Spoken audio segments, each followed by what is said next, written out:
So, as a total narcissist and as somebody whose budding curiosity gets the better of them all the time, I decided to return to Battlefield 2042 for Season 3 just to see how the game was doing. One whole year later since the full release of this broken shell of a game, it's safe to say that the game is tensfold better than what it was at launch. But sweet Jesus, are there some lessons to learn here? G'day there once again viewers, your mate Kamikaze78 here, and today we return to Battlefield 2042 to unpack why this game continues to be a strong message to the Battlefield community as a whole.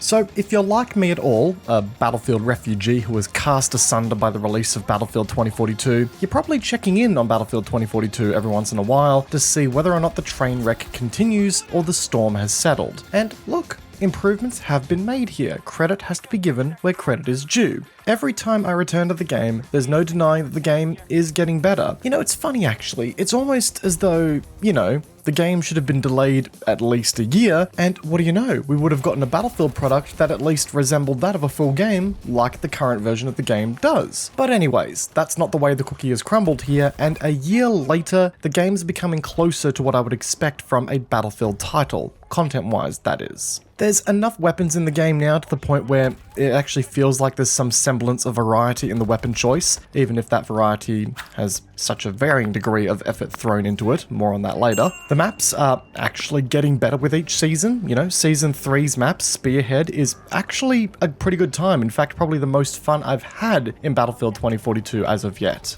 I found that there's some pretty fun and solid action to be had around the big cube structures on the map, but on top of that, the rest of the map and the terrain around it sort of offers enough physical cover for infantry to work around and move between objective to objective without feeling like they're totally vulnerable to vehicles. And in saying that, there's still space for vehicles to have some fun without being overly invasive. This feels like a solid Battlefield map, and kind of the quality that I would expect from a Battlefield title in the map department. The original maps are still getting some love as well to bring them up to speed as well, which I have unfortunately not had a chance to play yet due to, the lacking population in the ANZ region, which limits the playlists that are being actively played by the community. And we're also getting classes back later in the season as well. That's all stuff that I'm glad to be seeing making a return to Battlefield 2042 to make it, a more cohesive game.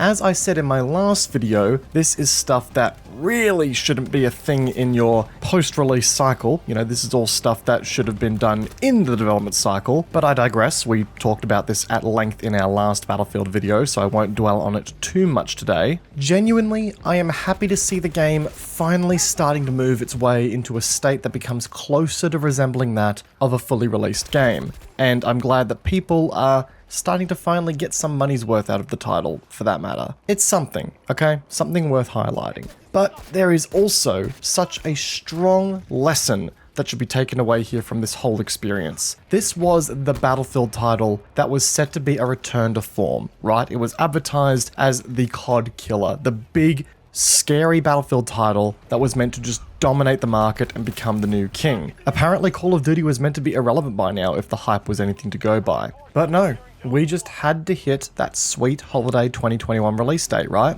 And since then, DICE has been forced to play damage control the entirety of this game's life cycle to bring it to this point, which I must say only just scrapes by as what I would consider to be acceptable as a 1.0 version of the game in my mind. Releasing early to hit a holiday season doesn't work, and we saw that with this game. It may get you over the line to an earlier payday and to, hit the Christmas rush of the year you're trying to release, but if you look at the Steam player charts now and how low they are, does that really look like the symptom of a AAA game that is producing a healthy stream of revenue to upkeep its servers? Fuck no. And it kind of shows really. As I said before, I used the word damage control, which is what I believe DICE has been doing since day one with this game being released. And if you look at some of the weapons that have come out in the game's post-release cycle, it's kind of varied between feeling somewhat intuitive and unique to just downright lazy. And the vault weapons, which have been a critical component in making the weaponry selection in this game at least feel somewhat complete, are to blame for this.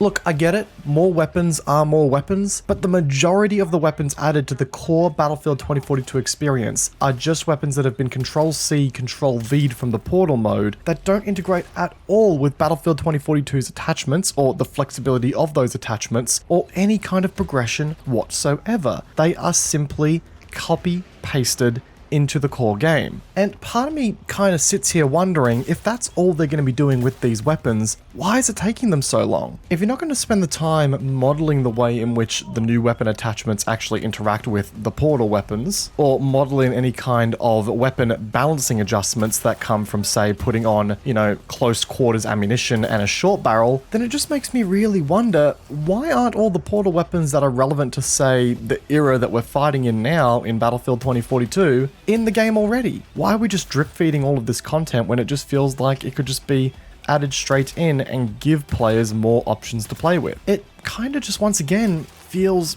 lazy and uninspired. It just feels like filler content that's aimed to try and buff up the game's lacking presence wherever it can. It just doesn't sit right with me at all, given the previous games that we've had in the Battlefield franchise and the weaponry selection that's been available there, and the attachment options available to those weapons and the progression associated with that. Which is where things get weird, because then on the other hand, you get stuff like the Rauch MK4, which is what you've been seeing gameplay of in the background today so far. This is the new railgun, and it's nothing short of downright busted. Basically a hit scan weapon that can one-shot to the head at basically any range as far as I'm concerned, and this thing is a true menace for a Battlefield title. I don't really think we've ever had a hit scan weapon available as a core infantry weapon in Battlefield before. Sure, Battlefield 4 also had a hit scan railgun, but it was a battle pickup and something that you could only use for certain portions of the game if you were lucky to come across it. It just feels a bit strange that we now have a similar style weapon, but is now available to everyone at any given point in time once you unlock it through the Battle Pass. Oh, and this weapon can also damage vehicles,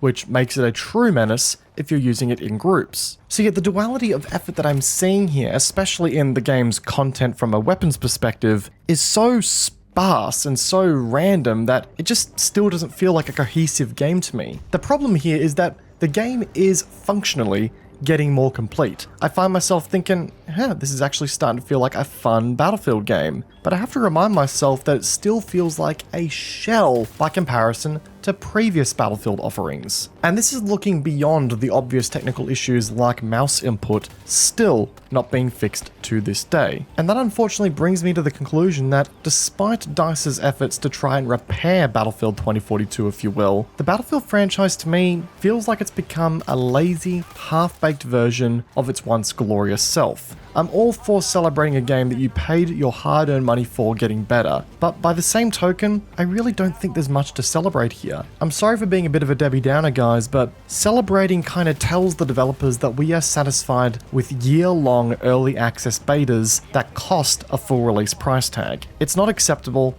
and Battlefield as a franchise cannot let this happen again. And if we start celebrating Battlefield 2042 now, guess what? It will happen again. I do still want to see the DICE devs working away on Battlefield 2042. People deserve to feel like their hard-earned money has at least, gone to something that's worth their time. And we also now know that Battlefield 2042's post-release cycle is now extending beyond that of Season 4, which is good news for the players who are sticking around with the game and are seeking to get more for their value for money. It is just such a shame that the Battlefield franchise, a franchise that I've held dear for so long, continues to stumble over itself, just trying to catch up to the year-long delay it has put itself in by releasing a early access beta for that long. It's just flat out not acceptable. But now I want to hear what you guys have to say in the comment section down below. Are you enjoying Battlefield 2042 at the moment, or are you still yet to return after being burned just that one last time? Let me know down below. If you guys enjoyed the video, be sure to backhand the like button. It does go a long way to supporting the channel. And if you're new here, well, consider subscribing, as we're covering a ton of first-person shooter content at the moment from a bunch of different games. Keen to see you guys there for videos and live streams. Once again, guys, I hope you enjoyed today's video. Peace out, and I will see you guys all in the next one. Take care, guys. Have a good one.